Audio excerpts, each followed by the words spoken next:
Hello everyone, myself Hem Singh Shekhawat, Assistant Professor,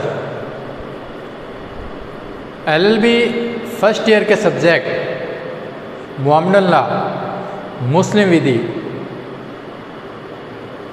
विधि के अंदर आज हम जो टॉपिक डिस्कस करने जा रहे हैं बहुत ही इम्पोर्टेंट टॉपिक है। स्कूल्स ऑफ मुस्लिम लॉ या मुस्लिम विधि की विचारधाराएं, मुस्लिम विधि की शाखाएं। जैसा कि आप लोगों ने सुना होगा कि मुसलमान सुन्नी और शिया होते हैं, या तो मुस्लिम सुन्नी होते हैं या शिया होते हैं। तो ये सुन्नी क्या होते हैं, शिया क्या होते हैं, इसी के बारे में आज हम डिस्कस करेंगे कि क्यों मुस्लिम संप्रदाय सुन्नी और शिया दो शाखाओं में विभाजित हो गया। पैगंबर मोहम्मद साहब की सन 622 ईस्वी में मृत्यु हो गई। उनकी मृत्यु के बाद अगला खलीफा कौन बने, इस बात को लेकर मुस्लिम जो संप्रदाय है वो दो टुकड़ों में बंट गया।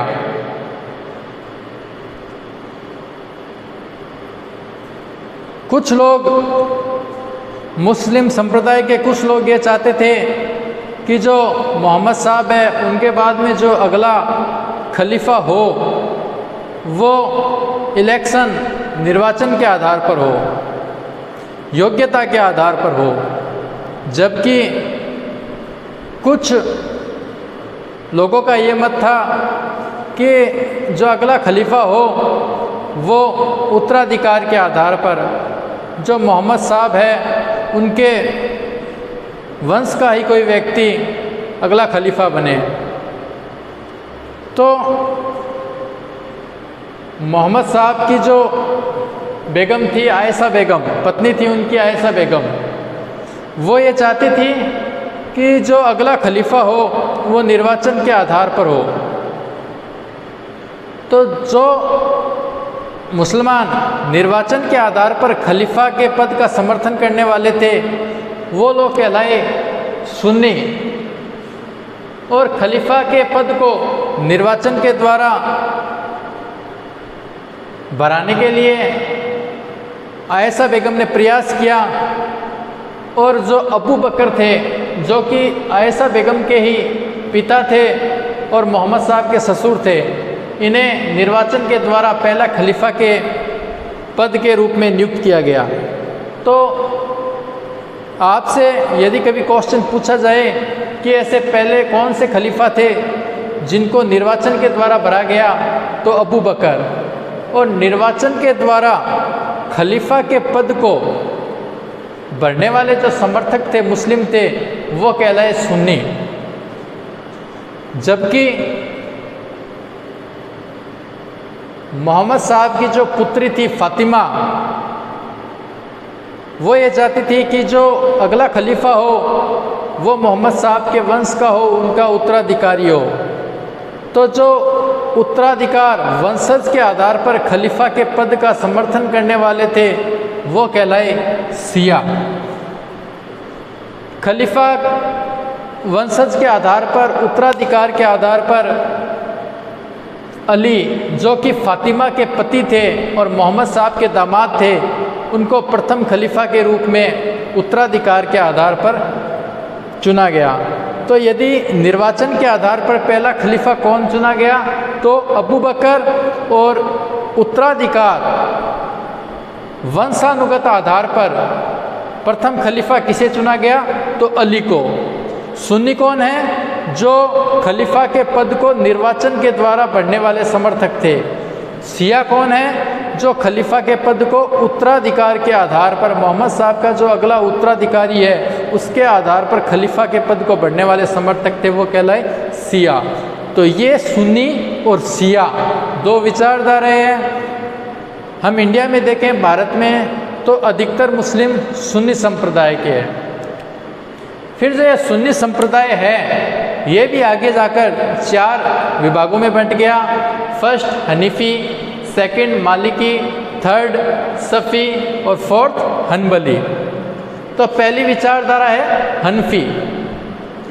जो हनफी विचारधारा है यह मुस्लिम विधि की सबसे पुरानी और सबसे प्रसिद्ध विचारधारा है और अधिकतर मुस्लिम है वो हनफी विचारधारा के ही है।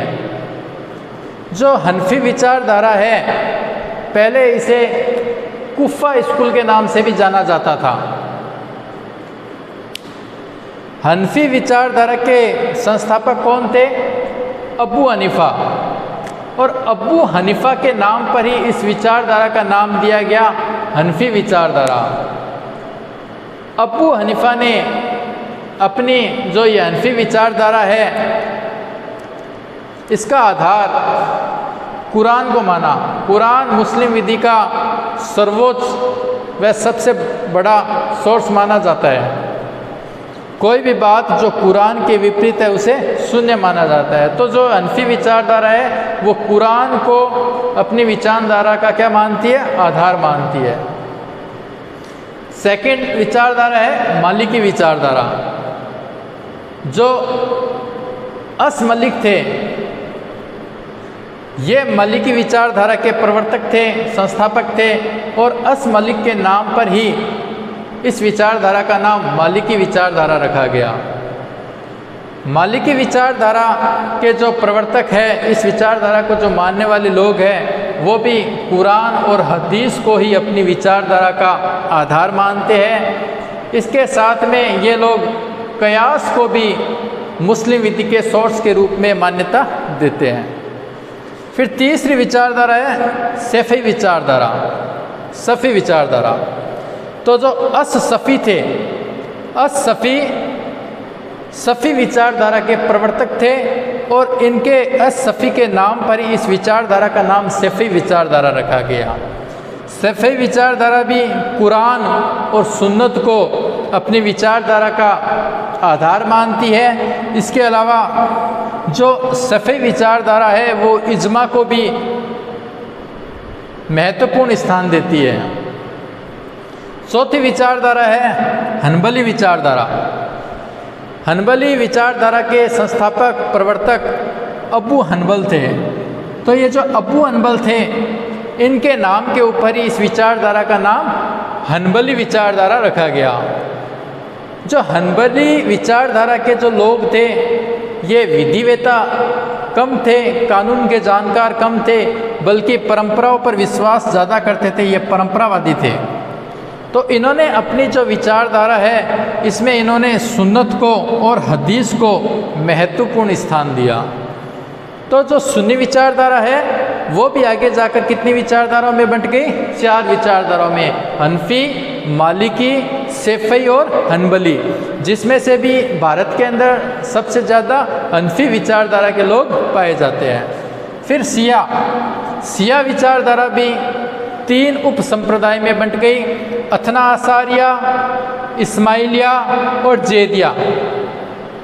तो मोहम्मद साहब, पैगंबर मोहम्मद साहब के जो 12 इमाम हुए उनके अनुयायी, उनको मानने वाले जो लोग थे वो कहलाए अथना आसारिया संप्रदाय के व्यक्ति।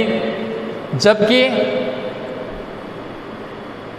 जो 7वें इमाम थे इस्माइल, इस इस्माइल को अपना प्रणेता मानने वाले जो व्यक्ति थे वो इस्माइलिया विचारधारा के लोग कहलाए। जबकि चौथे इमाम जेद, जो जेद थे चौथे इमाम, इनको अपने प्रणेता मानने वाले लोग जेदिया विचारधारा के समर्थक कहलाए। तो इस प्रकार से जो मुस्लिम विचारधारा है वो सुन्नी और शिया 2 संप्रदाय में बंटी और सुन्नी और शिया भी आगे जाके अलग अलग उप संप्रदाय के अंदर विभाजित हो गए। तो यह आज हमने मुस्लिम विधि की स्कूल, मुस्लिम लॉ की स्कूल, मुस्लिम विधि की विचारधाराएं, इस टॉपिक के बारे में डिस्कस किया।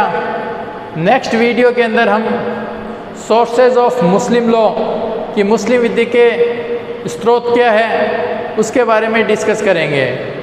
थैंक्स।